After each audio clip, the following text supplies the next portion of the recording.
अब देखो बताएंगे आज angle of repose. Angle of repose बोलते किसको हैं कि कम से कम कितना एंगल प्रोवाइड किया जाए, है ना, जो कि उस पर रखा हुआ ब्लॉक जो है वो स्लाइड करना स्टार्ट कर दे। मैं तुम उसको ऐसे सोचो कि जैसे ये अगर कोई टेबल है या कोई भी सरफेस है, अब उसके ऊपर एक ब्लॉक रखा हुआ है, ये ब्लॉक रखा हुआ है, अभी कितना एंगल है, 0 डिग्री। सरफेस कैसा है, रफ है ना। अब जैसे जैसे तुम इसको उठाओगे तो एक वक्त ऐसा आएगा कि जो इसके ऊपर किताब रखा हुआ है, जो बुक रखा हुआ है, वो नीचे आना स्टार्ट करेगा। तो कम से कम कितना एंगल हम लोग प्रोवाइड करें जो किसी भी इंक्लाइंड प्लेन पे जो ब्लॉक रखा हुआ है, जो सामान रखा हुआ है, वो सामान नीचे से सरना स्टार्ट कर दे। उसी एंगल को बोलते हैं, वो जो एंगल ऑफ इंक्लिनेशन है उसी एंगल को बोलते हैं एंगल ऑफ रिपोज, है ना। ये कॉन्सेप्ट है। अब जैसे ये है इस तरह से, फॉर एग्जाम्पल हम लोग डेरिवेशन कर रहे हैं, तो मान लो 5 डिग्री पे नहीं आया, 10 डिग्री पे नहीं आया, 20 डिग्री पे नहीं आया, जैसे 30 डिग्री किए तो नीचे आना स्टार्ट कर दिया। अब 30 से जरा सा कम कर, 29 पे नहीं आ रहा है, लेकिन 30 पे आना स्टार्ट कर दिया। तो वो जो 30 डिग्री है उसी एंगल को बोलेंगे एंगल ऑफ रिपोज, है ना। कि यानी कितना कम से कम एंगल दें, है ना, जो इस पर रखा हुआ ये जो ब्लॉक है वो नीचे आना स्टार्ट कर दे, है ना, धीरे धीरे धीरे करके नीचे आना स्टार्ट कर दे। तो अब इसका फ्री बॉडी डायग्राम बनाते हैं। देखो हर में तो डायग्राम बनाना है, इसी एंगल को, ये जो थीटा है, इसी एंगल को क्या बोलेंगे, एंगल ऑफ रिपोज, है ना। तो उसका वेट कितना हो गया, mg होगा वेट, एकदम वेट याद है, एकदम सीधा गिरता है, रखा हुआ किसी चीज के ऊपर। अब जिसके ऊपर रखा रहता है तुमको पता है, प्लेन के यानी जो सरफेस होता है उसके हर्ष में क्या होता है, परपेंडिकुलर होता है नॉर्मल फोर्स। तो ये हो गया तुम्हारा नॉर्मल फोर्स, है ना। सिर्फ फ्री बॉडी डायग्राम बना रहे हैं। अच्छा ये एंगल कितना हो गया, थीटा। तो तुम पढ़े हो प्रीवियस क्लास में, ये एंगल भी कितना होगा, थीटा। तो ये अगर mg है तो इस तरफ क्या हो जाएगा, mg cos थीटा, और उससे एग्जैक्टली 90 डिग्री पे इधर क्या हो जाएगा, mg sin थीटा। तो mg sin थीटा क्या चाह रहा है, नीचे लाइए। अब सरफेस कैसा है, सरफेस है तुम्हारा रफ। अब तुमको सिखाए कि direction of friction force her समय अप्लाइड फोर्स के अपोजिट लगता है। तो mg sin थीटा यहां पर कैसा काम करेगा, एज एन अप्लाइड फोर्स की तरह काम करेगा। किधर आने का टेंडेंसी है, नीचे आने का टेंडेंसी है। फ्रिक्शन किधर लगेगा, इसके अपोजिट। तो यहां से लगा फ्रिक्शन फोर्स, ये फ्रिक्शन फोर्स। तो ये क्या चाह रहा है, इसको नीचे लाएंगे, और ये इसको रोकना चाह रहा है। और हम जान रहे हैं कि इतना उठाने के बाद अब ये नीचे आना स्टार्ट कर दिया। तो अगर ये नीचे आना स्टार्ट कर दिया, इसका मतलब जरूर ये mg sin थीटा इस फ्रिक्शन फोर्स से जो इसको रोक रहा था उससे जरूर बड़ा हो गया होगा। बहुत ज्यादा बड़ा नहीं हुआ होगा, है ना, क्योंकि जस्ट अभी आना स्टार्ट किया है ना। तो हम लोग एंगल ऑफ रिपोज का डेफिनेशन क्या बोलते हैं, द मिनिमम एंगल रिक्वायर्ड, कम से कम कितना एंगल का जरूरत होगा, to just slide the block, ताकि जो ब्लॉक है वो जस्ट यानी ससरना हल्का स्लाइड करना स्टार्ट करता है। तो the minimum angle required to just slide the block in an inclined plane, किसी भी इंक्लाइंड प्लेन पर अगर कोई ब्लॉक रखा हुआ है तो कम से कम कितना उठाओगे जो कि उस पर रखा हुआ ब्लॉक नीचे आना स्टार्ट कर देगा, उसी मिनिमम एंगल को क्या बोलते हैं, एंगल ऑफ रिपोज बोलते हैं। तो इसका मतलब ये नीचे आना स्टार्ट कर दिया। तो अगर ये नीचे आना स्टार्ट करते हैं, इसका मतलब mg sin थीटा जरूर थोड़ा सा बड़ा हो गया होगा फ्रिक्शन फोर्स से, है ना। तो mg sin थीटा जरूर बड़ा होगा। mg sin थीटा बोलते भी हैं, हम लिख भी देते हैं mg sin थीटा थोड़ा सा बड़ा, स्लाइटली ग्रेटर देन, किससे होगा? फ्रिक्शन फोर्स से। फ्रिक्शन फोर्स से थोड़ा सा बड़ा हो गया, है ना? ये तो लिखते हैं mg sin थीटा जो हो गया स्लाइटली ग्रेटर, मतलब थोड़ा सा बड़ा, ग्रेटर और इक्वल टू इसलिए लगा है, किससे होगा? फ्रिक्शन फोर्स से। अच्छा, फ्रिक्शन फोर्स का फॉर्मूला तुमको पता है? फ्रिक्शन फोर्स क्या होता है? Mu into N. अच्छा, एन किसके बराबर होगा? mg cos थीटा के। देख लो कैसे होगा, क्योंकि ऊपर नीचे कर रहा है क्या? ऐसे ऐसे तो नहीं कर रहा है, किधर आ रहा है? ये नीचे आ रहा है, तो ऊपर कौन है? n है, और उसके ठीक उल्टा कौन है? mg cos theta. और इस डायरेक्शन में इसका कोई मोशन नहीं है, इसमें पक्का है कि ये n और mg cos थीटा जरूर एक दूसरे को बैलेंस किया होगा, है ना? इसलिए n बराबर क्या लिख दिए? mg cos theta. और फ्रिक्शन फोर्स क्या होता है? म्यू इनटू n होता है, और n हम निकाल चुके हैं, कितना है? mg cos theta. इसलिए फ्रिक्शन फोर्स कितना लिख सकते हैं? म्यू mg cos थीटा, ये चीज। तो mg sin थीटा थोड़ा सा बड़ा हो गया, किससे? फ्रिक्शन फोर्स से। और फ्रिक्शन फोर्स कितना हो गया? Mu into mg cos theta. mg cut जाएगा, देख लो, तो sin theta should be greater than mu cos theta. इस cos थीटा को नीचे ले आओ, तो ये क्या हो गया? tan थीटा किससे बड़ा होना चाहिए? म्यू से।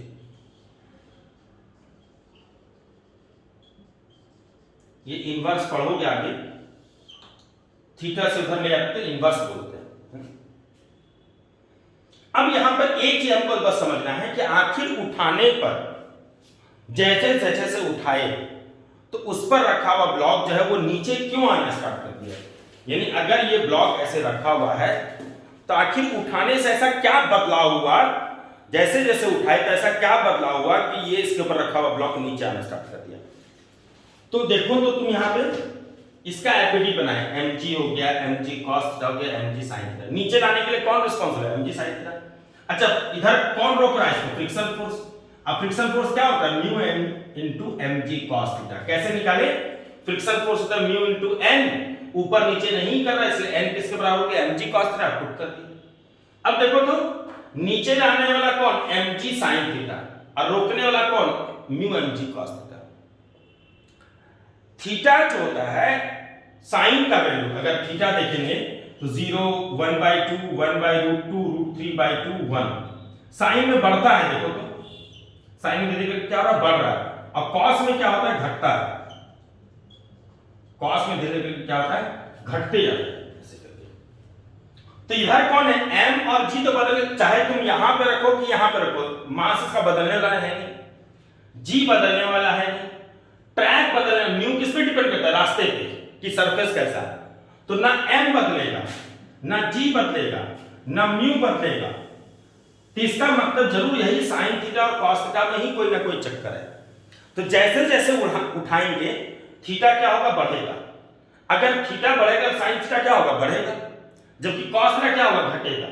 इसका मतलब अगर मान लो शुरुआत में ये है 0 और ये है 10, जैसे हल्का से उठाए तो ये बढ़ गया, थीटा बढ़ गया, तो ये 0 से हो गया 1। लेकिन कॉस इसमें क्या लगा हुआ है? कॉस थीटा, ये घट गया, ये हो गया 9। फिर और बढ़ा, ये 2 हो गया, ये बढ़ रहा है। क्यों बढ़ रहा है ये? क्योंकि थीटा बढ़ाते जा रहे हैं, उठाते जा रहे हैं। फिर 3 हो गया, ये 7 हो गया, फिर 4 हो गया, ये 6 हो गया, फिर 5 हो गया, फिर ये 5 हो गया। और जैसे जरा सा अधिक हो गया 5.1 और ये 4.9, यानी इस वक्त क्या होगा? ये नीचे आना स्टार्ट करेगा। जैसे जैसे एंगल बढ़ाएंगे ये बढ़ते जाएगा, और एक समय ऐसा हो जाएगा कि फ्रिक्शन फोर्स से ये ज्यादा हो जाएगा। जैसे ज्यादा हो जाएगा तो नीचे आना स्टार्ट कर देगा, है ना? इसलिए कोई भी ब्लॉक को जैसे उठाते हो तो नीचे आना स्टार्ट करता है। तो कहता है इसी मिनिमम एंगल को क्या बोलते हैं? Angle of repose. डेरिवेशन देख लो कितना आसान था। mg sin थीटा जरूर इससे थोड़ा सा बड़ा होगा, इसलिए लिखे mg sin थीटा थोड़ा सा बड़ा होना चाहिए फ्रिक्शन फोर्स से। इसको मैथमेटिकल में लिखते हैं mg sin theta should be greater than और इक्वल टू फ्रिक्शन फोर्स, है ना?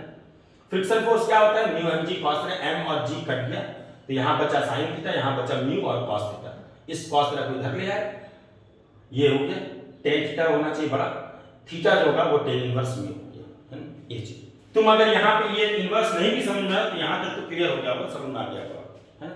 ये चीज तो इसको बोलते हैं एंगल ऑफ रिपोज, इसका मतलब angle of repose, angle of inclination को बोलते हैं, है ना। जो एंगल ऑफ इंक्लिनेशन होगा यानी इंक्लाइंड प्लेन का एक तरह से जो एंगल होगा उसी को बोलते हैं एंगल ऑफ रिपोज, है ना। और इसके आधार पर हम लोग ये पता कर लेते हैं कि कितना उठाना होगा। अब देखो तो एंगल ऑफ रिपोज किस पे डिपेंड किया, सिर्फ म्यू पे, मास और जी कट गया, यानी म्यू अगर ज्यादा होगा तो उठाना ज्यादा पड़ेगा। म्यू मतलब रफ सरफेस, रफ सरफेस ज्यादा होगा तो ज्यादा उठाना होगा, म्यू अगर कम होगा तो कम उठाना होगा, और म्यू होगा ही नहीं तो जरा सा उठाओगे हल्का सा बस तुरंत नीचे आ जाएगा। अब आता है रिएक्शन फोर्स। रिएक्शन फोर्स किसको बोलते हैं, resultant of friction force and normal force. तुम रिजल्टेंट पढ़े हो, कहां पढ़ाए हैं बता देते हैं, वेक्टर में पढ़ाए हैं। वेक्टर में ट्रायंगल और जो पढ़ा रहे थे तो वहां पे रिजल्टेंट पढ़ाए हैं, देखना। तो अगर किसी का रिजल्टेंट छूट गया है तो वेक्टर उठा के देखिएगा, वहां पे रिजल्टेंट पढ़ा चुके हैं ट्रायंगल लॉ में। अब अगर कोई ब्लॉक है, देखना है, और इस तरफ तुम ताकत लगा रहे हो, ये फोर्स अप्लाई की, एकदम एक्चुअल इसका वेट कितना हो गया mg, ये क्या हो गया नॉर्मल फोर्स, और इधर क्या लगेगा friction force. MBD complete, mg हो गया, नॉर्मल हो गया, अप्लाइड फोर्स हो गया, फ्रिक्शन फोर्स हो गया। अच्छा नॉर्मल फोर्स होता है वो कहां से लगता है पता है ना सबको, नॉर्मल फोर्स कहां से लगता है, बी, यहां कांटेक्ट सरफेस है, और mg कहां से लगता है, बीच से लगता है ये। तो नॉर्मल फोर्स हो गया वो इधर हो गया, और फ्रिक्शन फोर्स किधर है, इधर, इस एग्जांपल में। और एक चीज जान लो, नोट करके लिख देते हैं, angle between normal force and friction force, normal force और फ्रिक्शन फोर्स के बीच का जो एंगल होता है वो हर समय कितना होता है 90 डिग्री, और ऑलवेज 90 डिग्री, हर समय कितना होगा 90 डिग्री होगा। तो फ्रिक्शन फोर्स किधर है, इधर है, नॉर्मल फोर्स किधर है, इधर है ना। नॉर्मल फोर्स को भी तुम कांटेक्ट फोर्स बोलते हो। अब पता है फ्रिक्शन फोर्स को भी हम लोग कांटेक्ट फोर्स बोल सकते हैं, क्योंकि ये भी तो कांटेक्ट के कारण लगता है ना? तो नॉर्मल फोर्स और फ्रिक्शन फोर्स का जो रिजल्टेंट होगा उसी रिजल्टेंट को क्या बोलते हैं, रिएक्शन फोर्स बोलते हैं, है ना। तो अगर जिसका छूटा होगा, हम बार बार बोल रहे हैं, वो जाकर के वहां पे देख सकता है, इसका जो रिजल्टेंट होगा उसी रिजल्टेंट को क्या बोलेंगे, रिएक्शन फोर्स। अच्छा रिजल्टेंट का फॉर्मूला बताए थे, रिजल्टेंट का फॉर्मूला क्या होता है, root over A square plus B square plus 2ab cos थीटा। अच्छा नॉर्मल फोर्स और फ्रिक्शन फोर्स के बीच का एंगल कितना है, देखो तो 90 डिग्री है, यानी एक तरह से ये हो गया a और एक तरह से ये हो गया b। हमको इसका और इसका रिजल्टेंट निकालना है, इन दोनों के बीच का एंगल कितना है, तो इन दोनों के बीच का एंगल कितना होगा 90, यानी क्या हो जाएगा root over A square plus B square plus 0, क्योंकि cos 90 0 होता तो ये टर्म ही खत्म हो जाएगा, है ना। तो इसका मतलब इसका जो रिजल्टेंट है वो क्या होगा a square plus b square, यानी फ्रिक्शन फोर्स का स्क्वायर प्लस नॉर्मल फोर्स का स्क्वायर, है ना। तो रिएक्शन फोर्स क्या होता है, square root of friction force का स्क्वायर प्लस नॉर्मल फोर्स का स्क्वायर, ये चीज होता है। कैसे किए, वेट हो गया, नॉर्मल हो गया, मान लो इधर तुम ताकत लगा रहे तो फ्रिक्शन इधर हो गया, और हम तो बार बार बोल रहे हैं कि नॉर्मल और फ्रिक्शन के बीच का एंगल कितना होता है 90 डिग्री होता है। तो नॉर्मल फोर्स किधर इधर है, फ्रिक्शन फोर्स किधर इधर है। रिएक्शन फोर्स का डेफिनेशन कहता है क्या कि जो फ्रिक्शन फोर्स है और नॉर्मल फोर्स यानी दोनों जो कांटेक्ट फोर्स है उसका जो रिजल्टेंट होता है उसे क्या बोलते हैं, रिएक्शन फोर्स बोलते हैं। तो ये हो गया रिएक्शन फोर्स, है ना। इस तरह से इसका स्क्वायर प्लस इसका स्क्वायर कैसे आया, वेक्टर से आया, है ना, वेक्टर में पढ़ाई किए थे वहीं से आया। अब आता है angle of friction. Angle of friction किसको बोलते हैं, है ना। तो एंगल ऑफ फ्रिक्शन हो गया angle between normal force and reaction force, normal force और रिएक्शन फोर्स के बीच का जो एंगल होता है उसको बोलते हैं एंगल ऑफ फ्रिक्शन, यही डेफिनेशन है। तो एंगल ऑफ फ्रिक्शन क्या होता है, angle between normal force and reaction force, है ना। अच्छा अभी तुरंत देखिए कि नॉर्मल फोर्स किधर है, इधर है। अभी तुरंत के एग्जांपल में फ्रिक्शन फोर्स किधर हो गया, इधर हो गया, और ये इसका रिजल्टेंट है।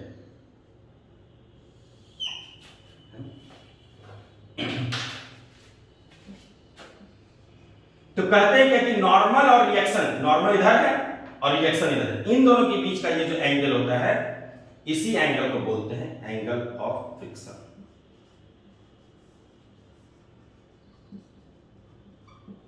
ये चीज अब ये कितना होगा तुम लोग एकदम आराम से निकाल सकते हो, है ना। जैसे अगर हम तुमसे बोले कि ये अगर यहां पे फ्रिक्शन फोर्स है, एकदम सिंपल ट्रिग्नोमेट्री है।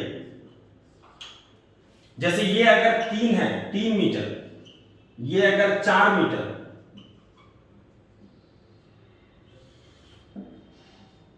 तो ये 3 मीटर होगा कि ये भी 3 मीटर होगा कि नहीं, कोई बताओ। उतना ही लंबा है यहाँ पे। ये अगर 4 मीटर, तो इसको भी 4 मीटर बोल सकते हैं हम लोग। यहाँ पे उसी कॉन्सेप्ट में, ये अगर फ्रिक्शन फोर्स है तो इसको भी तो फ्रिक्शन फोर्स बोल सकते हैं, क्योंकि किसी भी वेक्टर को पैरेलल शिफ्ट करने में कोई फर्क नहीं पड़ता है। तो ये अगर फ्रिक्शन हो गया तो ये भी क्या हो जाएगा, फ्रिक्शन। इस एंगल के लिए ये एक राइट एंगल ट्रायंगल बन रहा है। इस एंगल के लिए क्या हो गया, P हो गया। 90 के सामने ये क्या हो गया, H हो गया, और जो बच जाएगा वो क्या हो जाएगा, बेस हो जाएगा। तो ये नॉर्मल है और ये फ्रिक्शन है, इन दोनों के बीच का जो रिजल्टेंट हो गया वो हो गया रिएक्शन। नॉर्मल और रिएक्शन के बीच का जो एंगल होता है उसी को बोलते हैं एंगल ऑफ फ्रिक्शन।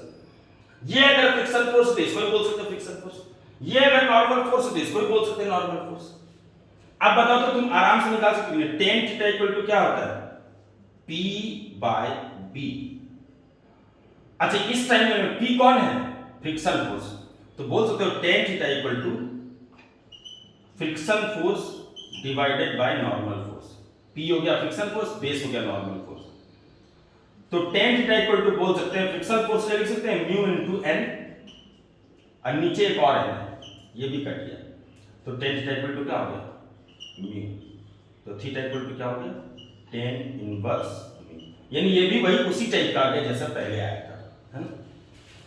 लेकिन एंगल ऑफ रिपोज और एंगल ऑफ फ्रिक्शन अलग अलग चीज है। एंगल ऑफ रिपोज क्या हो गया कि कितना कम से कम उठाएं जो कि किसी भी कोई भी ब्लॉक जो रखा हुआ है उसके ऊपर वो नीचे आने लगे, जबकि एंगल ऑफ फ्रिक्शन क्या है, नॉर्मल और रिएक्शन के बीच का जो एंगल होता है उसको बोलते हैं एंगल ऑफ फ्रिक्शन।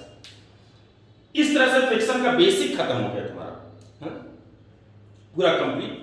अब नेक्स्ट डे कल जो पढ़ाएंगे वो नया फिर पढ़ाएंगे तुमको, है ना। और अब तो पेपर में भी आ गया है कि जुलाई में स्कूल खुल जाएगा, इसलिए सबको रेडी रहोगे। जुलाई में स्कूल ओपन कर देंगे और सबको फिर ऑफलाइन क्लास स्टार्ट करेंगे एकदम डे 1 से, शुरू से एकदम यूनिट, जैसे फिजिक्स एकदम यूनिट डायमेंशन स्टार्ट करेंगे, है ना।